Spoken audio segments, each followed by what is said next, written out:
Yeah.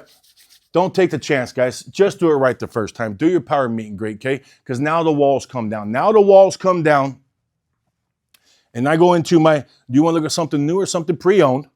Okay. If my new are there and my pre-owned are there, and he says, we want to look at something used. What direction do I want to walk? Pre-owned or new? I need time, guys. Take the long route. They don't know the difference anyway, okay? You got a 2 to 5 minute window to figure some stuff out right now, okay? Just start walking the opposite direction. They don't know anyway. You're just doing a nice slow walk while you're talking. You don't want to be face to face when you start going through steps 3 and 4. It's awkward, okay? A good meet and greet. This is a 30-second process right there alone, okay? That's about as long as I want to stare somebody in the eye. After that, it starts feeling a little bit weird. Yes or no? Get a direction. You want to look at something new or something pre-owned? I would like to take a look at your new. Okay, great. Come with me. I don't need to tell them news there, but we're going to walk this way. I'm going to say, great, come with me. We're going to start walking. Now we're walking side by side. Nice, slow walk. Now I can go into my fact finding, okay? Steps 3 and 4. There's a lot of different ways to get there. But at the end of the day, there's 4 things I need to know before I start showing cars, right? I need to establish who's the vehicle for. Wants, needs, budget, okay? The way I go about doing that is I use this tactic right here, okay? And I'll go through this a little bit with you because it's a double edge. It gets multiple things done at the same time, okay? One, as soon as I get going, you want to look at something new or something pre-owned? Pre-owned, keep this going this way. Perfect, come with me. Who's the lucky one getting a new car today? When you say that, you want to say that with excitement too. Don't just, hey, who's lucky one getting a new car? No. They're excited about this. And you just put on a performance with a master meet and greet.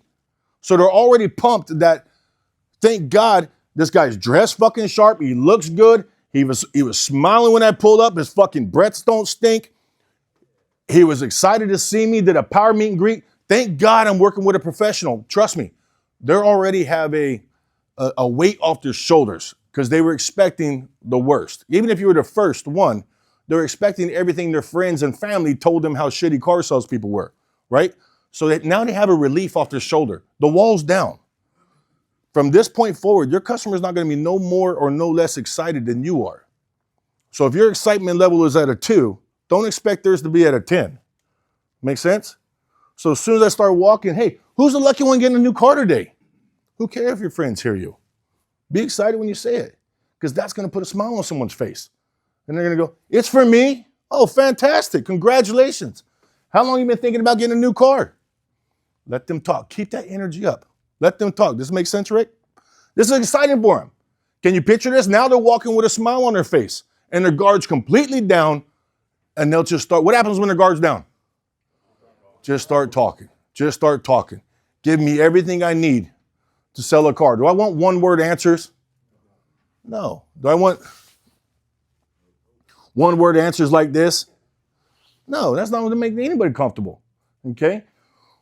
Who's the lucky one getting a new car? Raises their hand. All right, congratulations. How long have you been thinking about getting a new car?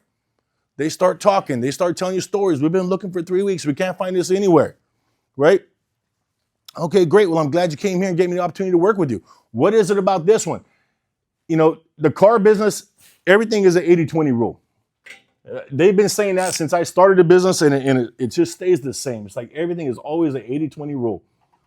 Would you guys agree that 80% of our customers that come in today, they know what they want already?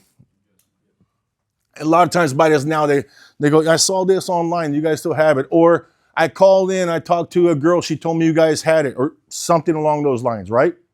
80% of them know what they want. They know what they want. It cuts out a lot of the fact-finding process, because if they come in and they know what they want, you have to assume, on average, they've spent 15 hours researching that car, 2 weeks, before they decided to walk on a lot. They've got their mind made up that they want that car. So I don't want to go against them and try to switch them cars right now or tell them they made the wrong decision and send them back to the drawing board for another 2 weeks before I get to see them again. Okay, so I'm just going to tell them, ask them everything they like about that vehicle. Okay, how long have you been looking? They tell me the story. Okay, great. What is it about that one that jumped out to you? What made you decide to go with that vehicle? And again, now they're starting to talk. Okay, maybe they say something in there that I could tie a conversation to, right? They go, well, I really want the 4x4. What are you going to use the 4x4 for? Right? Well, we like to go up fishing. Da, da, da. Where you guys fish at? You could tie things onto these, right? And just keep the conversation flowing. But what am I finding out right there in that conversation? Value, growth. What do we talk about all the time? Active listening. Okay, while they're talking, I'm just sticking shit in my pocket. All this shit I'm gonna use later. Just keep giving it to me, right? I'm gonna get all this shit that I'm gonna use later, okay? Now, before I get to that car, I need to pop this question, okay? The way this question works, and it does not offend anyone, is I have to reiterate, I have to recite so many information I heard so they know I'm asking this question for their benefit, okay? So Mario, if I understand you right, we definitely want the Tacoma. We definitely want 4x4. You would like leather, but it's not a must. Am I right? Perfect. And if we find the perfect truck for you, what type of monthly budget have you set aside for that? $550. Perfect. Is that offensive to anyone? When I reiterate some of the information I heard, there's a couple things that happen right here, okay? One, I'm building value in myself because I'm letting them know I actually heard what you said, right? How many times have you talked to a customer that came from another lot and they tell you, the last guy I dealt with, they wasn't listening to anything I said, right? I wasn't listening to anything I said. How many times have they told you they were trying to sell me what they wanted to sell me? Have you heard that before or not? How many times have they told you they wasted an hour of my time, right? When I reiterate to the customer, so if I understand you right, Mario, we're looking for this, this, this, and this. Would like this, but it's not a must. Am I right? This builds a lot of value, guys. This lets them know they're working with a professional, okay? Does this build gross? This builds gross. The more they realize they're working with somebody competent and somebody that knows what they're doing, the more they realize this is going to cost. That's just how it works, guys. They already start preparing themselves. I'm going to have to spend a little bit more with this guy, and I'm okay doing that because I'm working with a professional. It does not bother me to spend a little more with somebody dressed like that than somebody dressed like a bum, right? Why reiterate what I heard? Then I popped the question. Okay, great. And if we found a perfect vehicle that had all that for you, Mario, what type of monthly budget have you set aside for that? Not payment. Payment's a trigger word. That triggers bad emotions. There's too many people that talk about, don't let them talk about payment.